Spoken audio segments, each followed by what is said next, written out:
All right, welcome back to another week of What's for Dinner videos. We're starting this week on Monday. Sunday night, we tried a new restaurant in town, and it was delicious.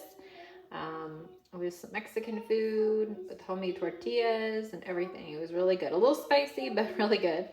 And tonight we are having some crockpot chicken adobo. I was gonna try a new recipe from a cookbook, but I was unable to go get all the ingredients ahead of time. I got them today now, later in the day, so I'll make it maybe next week. And then we just have some more beans from the garden, and this is my second helping of this corn salad. It's so good.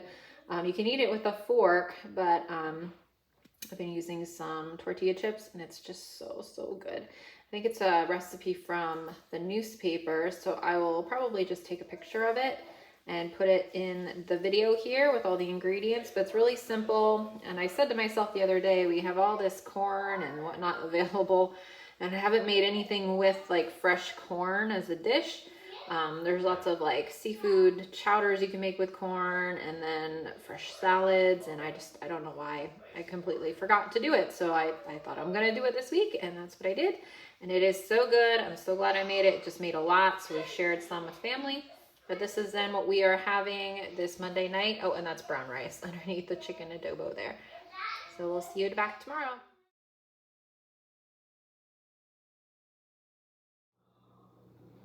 Good morning, everyone. It is 8:45 in the morning, and I am getting some things ready for dinner tonight. I am making some homemade sweet and sour red cabbage. We usually like to buy it jarred. I think it's an Aunt Nellie's brand. We have them with pierogies, pork, things like that. And I have a couple jars in my pantry, but I wanted to give it a whirl, trying making it on my own. And I found a recipe in one of my cookbooks. It was kind of pretty plain. I hadn't tried it, but I thought, well, let me just use this recipe and Google recipes similar to this. So I came across this recipe here. It's called Grandma's Jeanette's Amazing German Red Cabbage. It got lots of really great reviews. These are the ingredients there. I think I read one of the viewers said just to throw everything into the crock pot and then just let it sit all day. So that's actually what I am doing here. So you just basically take all the ingredients, throw everything in. I did one head of red cabbage, and then one green apple was about 1 cup. So I just threw everything in. It smells really good. It sounds like the ingredients are accurate to what we're used to having. So we're gonna have that. And then I'm gonna try my hand at making some homemade pierogies. So maybe I'll show you that process a little bit later on. But I've never made them before. I read reviews about using farmer cheese instead of the quark or cottage cheese or sour cream. So I got some farmer cheese. I had to really scour for it or scrounge for it, whatever the term is. And I finally found it. So we're gonna try that out today. So yes, we're excited to try dinner tonight. It's supposed to be kind of an icky, rainy day. So good day to do this kind of stuff. So we'll see you later. All right, so this is Pierogies 101. I've never made them before, so I'm no expert. But these are some of the onions. Got them nice and soft and brown. I just turned these off. I reduced the recipe by a cup because I don't think we're going to sprinkle the extra cup of onions over top just like as garnish. So this is what's actually going to go into the pierogi filling. And then I have the 1 pound of potatoes boiling up in here. 1 pound of potatoes is not much, or actually it's not even a pound, it's a ½ pound, that's right. ½ pound potatoes is like 2 smallish, medium-sized potatoes, and I bought a whole bag of potatoes. I don't know what I was thinking for this, but anyway, so those are cooking. Once those are good, drain them off, and then I will mash them up, and then I'll add the onions to it, and then I just cubed up the farmer cheese. I've never had it before. I tried a little sample of it. This is 4 ounces of farmer cheese. It just tastes like salt to me. It just tastes salty. That's it. I don't really taste anything sharp or anything like that. It just tastes like salt to me. Maybe it's the type of cheese I got. I don't know. It doesn't taste sharp or anything, but anyway, we're gonna try it out. We're following the recipe the first time, and if we don't like whatever, we can always add like sharp cheddar next time and whatnot, but I'm making it as written. And then, oh my gosh, this cabbage is great. I put it on at 8:30 this morning. I just turned it off. It's really good. I stirred it a few times throughout. I'm not gonna let it heat up. I'm gonna keep it on warm until dinner. But yeah, it's a lot less sweet than the canned stuff or jarred stuff that I normally buy, but still sweet enough. And I think it's gonna pair great with the pierogies. So I have that. I have my cutting area ready to go. The glass is going to be what I use for cutting the pierogi dough rounds out in, and I have a little thing of water, a little extra flour over there, and a pan with flour on the microwave just sitting there. And then this is the dough. It's ready now. It's been resting for 30 minutes. Right in here, you're supposed to keep a damp cloth over top. Still feels nice and tacky. So we will be doing that soon. As soon as my potatoes are done, we will get to assembling, and I will try to show you some of that as long as my toddler doesn't wake up from their nap. I'll see you later. So my potatoes are drained, and I am just mashing them in my bowl. I read in the reviews to do this before you add the onions and the cheese to it, because I guess it makes it a little harder to do if you don't do this first. I'm gonna do that, and I did put my cheese into my pan just to like get it started, because I feel like my potatoes might cool down a little bit as I'm mashing them, and I don't want them to cool down so much the cheese chunks don't melt. So anyway, all right, this is the cheese and the softened onions. And again, I didn't add the extra onion because I'm not going to take it out and reserve it for garnish or for topping. Figure the other onions are probably enough. So this is what it looks like right now. Let's try and mix it together. And then once I get this mixed, I will let it sit. You're supposed to season it with salt and pepper, but I want to see how it tastes once all the cheese melts before I go and add additional salt and pepper to it. So I might have to let this sit a little bit. I'm sure. So yeah, I feel like I'm gonna have to let that sit for a little bit. So I will season it then, and then I will get the dough out and we'll roll half of that out. All right, so I got my dough out, and I think my toddler is waking up right now, so you'll probably hear him. So it says just to cut and roll out half of the dough at a time, and then wrap the other half back up in the dampened paper towel. So I'm going to cover that again and work with this round first. So you're supposed to roll it out 1/8 inch thick, which, I mean, I probably won't get it that thick. Oh, by the way, I did not add any extra salt to this, but I added a little pinch of pepper. It tastes really good. So this is gonna be great.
So I made one pierogi so far.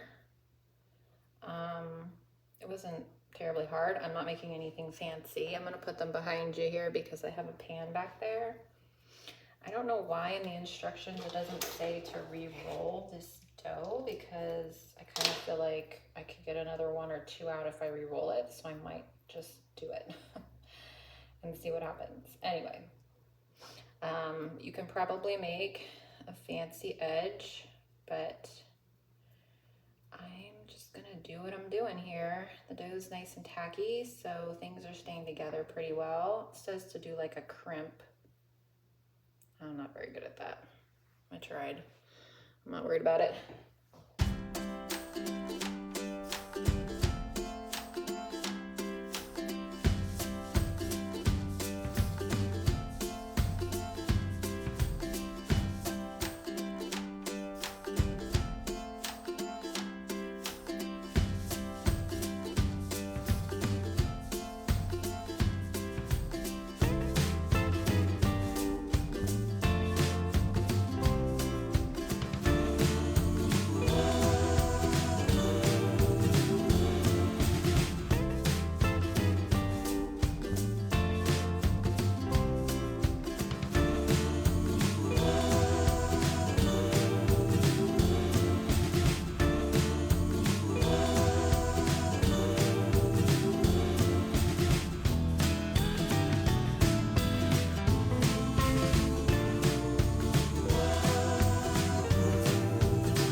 All right, so this is the finished product. Sorry, my son woke up and he came down and decided he wanted to help.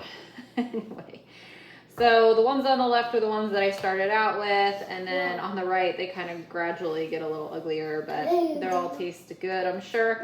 I did re-roll the dough. I don't know why they would make you not re-roll the dough, because then I would waste over half of the filling and half of the dough because I couldn't roll it out any thinner when I was doing it initially. So I got about 28 here. It says that you get about 30 to 40. So this is 28 pierogi. I'll probably freeze half of these and then we'll make half of them tonight. So I will show you what everything looks like plated up and give you a review. All right, so this is Tuesday night and I cooked up the pierogies. I just boiled them. I didn't pan fry them or anything like that.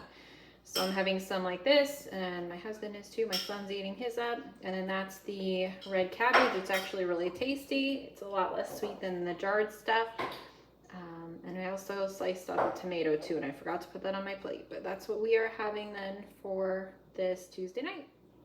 Tonight is Wednesday night, and I made up some turkey meatballs. It's just some ground turkey. I don't really follow a recipe. I just throw in some breadcrumbs, an egg, some garlic powder, Italian seasoning, salt, and pepper, and mix it all around. And then I also do add some chopped onion, pretty much one whole onion chopped. And then I cook them off in the oven at like 350 or 375 on a baking tray and just cook them and then until they're done. So it's like 15 minutes or so. And then I put them in the crock pot with some pasta sauce. I'm using the Aldi mushroom pasta sauce today. I usually like the tomato onion garlic or tomato garlic onion one, but they were out of stock, so I'm trying the mushroom one out today. And then we just have some leftover sweet and sour red cabbage from yesterday's meal, and then more green beans. This will probably be the end of the green beans. I might put that in a dish later in the week, but end of the green beans for a while. I have a new row that's coming up, and it will probably sprout some beans soon. So this is what we are having this Wednesday night. Hey everyone, so it is Thursday night and I am cooking some dinner. We're trying a new recipe. It's called chicken stew. It's from this Extending the Table World Community Cookbook. I won't show you the exact ingredients, but it's really easy. I have everything in the pot. Oops, it's a little steamy. You're supposed to cook it covered, but it's got some beans in there, cumin, bay leaves, chicken stock or chicken broth, chicken, carrots, what else? Onion, and did I say cumin? Bay leaves, yes. I need to add some salt and pepper, but I want to just test it and then add that. And then you bring it all to a bubble and let it cook for like 8 minutes covered, and then you add in two 2 medium not onions, tomatoes, and then medium chopped up zucchini. It's supposed to be like a chicken stew. And then you serve it over couscous. I got this tricolor couscous from our grocery store. So we're gonna serve that over that. And reviews, I think online said that it kind of tastes a little like chicken soup. So we'll see. I'm sure it will. It has chicken broth and a chicken bouillon cube, so it probably will. So I'll let you know what it looks like when we plate it up. All right, so this is the chicken stew in the bowl. I have the tricolor couscous on the bottom. Didn't quite stir it in yet. There it is. There's all those vegetables in there. Kind of just tastes like a vegetable chicken soup. So we'll give it a whirl, see how it is. Looks like it's pretty healthy. I don't know if it's really good to eat in summer because it's kind of hot out today. But we're going to try it out. Great way to use up garden produce. So this is what we are having Thursday night. Tonight is Friday night and we are having some fish tacos. We picked up some homemade corn tortillas from the restaurant in town. And I got some of their rice as well, so this isn't our recipe. And they also included some beans, but I also mixed in some of my crockpot refried beans that I had in the freezer. I froze from the other week. And then I tried the seasoning. Good. I tried the seasoning from the Spend with Pennies recipe for fish tacos. I didn't do their dressing, but I tried out just the seasoning rub. And then I have some shredded red cabbage, tomatoes from the garden, some guacamole. It's just the Aldi brand, classic variety, and some sour cream. So this is what we are having this Friday night. Oh, and the fish is just some haddock that we got from Aldi.